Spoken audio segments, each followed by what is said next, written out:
Extraordinary tough new laws targeting outlaw biker clubs have now taken effect, with police in Australia breaking up a poolside birthday party last week and charging attendees for their tattoos displaying now banned club logos. First and foremost, at this point in time, tattoos displaying of a prohibited insignia, such as Rebels format or anything relating to the Rebels OMCG, is an offence in a public space. Police in Western Australia have started wielding their brand new powers, anti-association laws and anti-insignia laws that are forcing outlaw bikers to hide their colors, cover tattoos, drape over clubhouse signs, and be arrested if they get together in public. And you're under arrest for consorting, that? Even for a peaceful poolside party.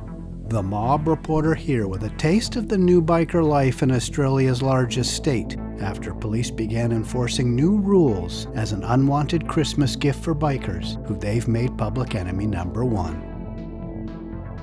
Let me tell you about it. The state's laws were declared to be the toughest in Australia. Get on your knees. A country that already is probably the toughest against outlaw bikers of any democracy. On your knees.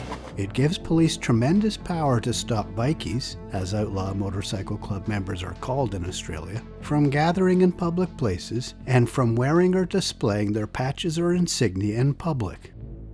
The first arrests were just announced on January 15, 2022, although they took place the week before at a hotel in a coastal suburb outside Perth, the state's largest city. A member of the public called police reporting a party at the hotel pool by members of two large motorcycle clubs, the Hells Angels and the Rebels.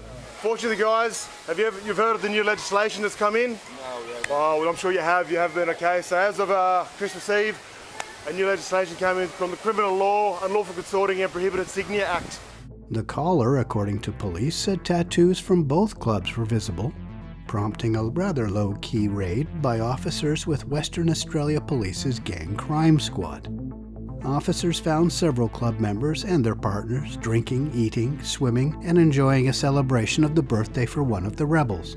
All of them were detained under the new law for an impromptu investigation of their identities. 5 club members were then charged with displaying prohibited insignia. We see some of the infractions here. We can also see there are no club cuts or vests, the official patches of the biker clubs, but we do catch a glimpse of one of the ways club members are trying to skirt the law by wearing sports team regalia that share the club's colors. In this case, it looks like a Chicago Bulls basketball jersey, which is in a similar red, white, and black worn by Hells Angels. Those associated with the bikies were then issued dispersal orders, breaking up this party, but also preventing them from getting back together again for several days. Such is the power of the new laws. The Unlawful Consorting and Prohibited Insignia Act came into effect in Western Australia on Christmas Eve. It names 46 motorcycle clubs and street gangs as specifically designated groups. Among them are the Mongols, the Hells Angels, the Rebels, the Bandidos, Gypsy Jokers, Comancheros, Coffin Cheaters, Mongrel Mob, Black Power, God's Garbage, Nomads, Outlaws, Satudarah, Rock Machine, and many, many others. And since Christmas Eve, 11 members of various groups have been charged with displaying prohibited insignia, and 16 have been served with dispersal orders. On December 27, 2022, a police checkpoint found various infractions on club members' motorcycles, including 1% stickers and custom paint jobs. On December 30th, a Rebels MC member was ticketed at a hotel in Perth for displaying his tattoos. Here we see the sign outside of the Coffin Cheaters clubhouse in Mandurah was covered to avoid a charge and fine. At a God's Garbage clubhouse in Kelmscat, they painted over the logo on their clubhouse door. On New Year's Day, 2022, police stopped this guy, who then scribbled over his bikie tats with a marker pen to avoid a charge.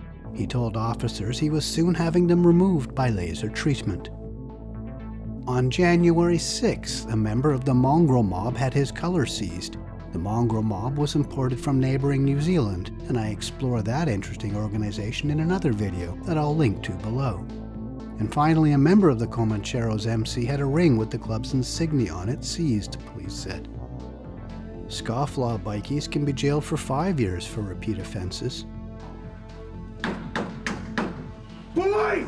Search warrant! Open the door!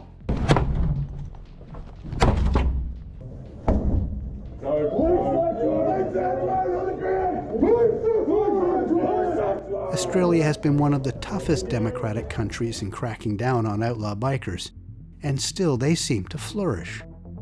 Queensland, for instance, a state on the other side of Australia, has an anti-consorting law it recently enforced against members of the Mongols motorcycle club, after officers followed them to Hamilton Island, a popular tourist area near the Great Barrier Reef.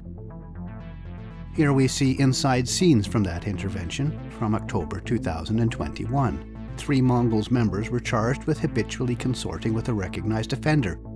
So that's all, you're in our custody? Yep. We're going to convey you from here back to Airlie Beach Police Station where you'll be formally charged. These latest moves in Western Australia were sparked by recent public acts of violence, including the shocking slaying of former boss of the rebels, Nick Martin. He was shot by a sniper at a crowded public car race in December 2020. Police caught the sniper and he's cooperated, leading to the arrest of the man he claims ordered it. The officials behind the new law clearly feel they have broad public support for it, and they pull no punches about its purpose. They are proud of how tough and uncompromising it is. Like, we want to outlaw them, but how do you get rid of them? They're like the COVID-19 virus. They just sort of pop up everywhere. We just can't legislate them out of existence, but we can give the Western Australian Police the legislative tools to keep on disrupting, and make this the most inhospitable jurisdiction in Australia. When speaking of the law, both Attorney General John Quigley and Police Minister Paul Papalia said it's designed to give club members a clear choice. So we have a very simple message to bikies. This is the time. You have a moment. It's time to get out of the gang or get out of Western Australia. Quigley and Papalia seem to relish tackling the bikies head-on. Quigley in particular seems to love baiting them. We expect there to be challenges because the bikies have a lot of financial resources by selling drugs to our children. Not surprisingly, there are concerns and expected challenges of the law. One prominent bikie, Chris Ballistic Orchard, compared his homeland to North Korea for his new restrictions on his freedom. Here he is with his tat for the Coffin Cheaters on his arm. That's a homegrown Australian club. Concern also comes from outside bikie culture, however. Human rights advocates and constitutional law experts ask what the law means to freedom of association and peaceful assembly in the country, even though these notions aren't protected in Australia in the same way they are in the United States and some other jurisdictions. Such laws seem inconceivable in the United States, or even in Canada, where freedom of association and freedom of expression are protected in constitutional documents. In Australia, however, there seems to be a bit of competition among some politicians of different Australian states over who is the toughest in their fight with bikies. And so it is not only bikies who will be carefully watching this. I'm sure police and public safety officials in other states are waiting to see how it goes as well, perhaps with an eye to copying it. Thanks for watching.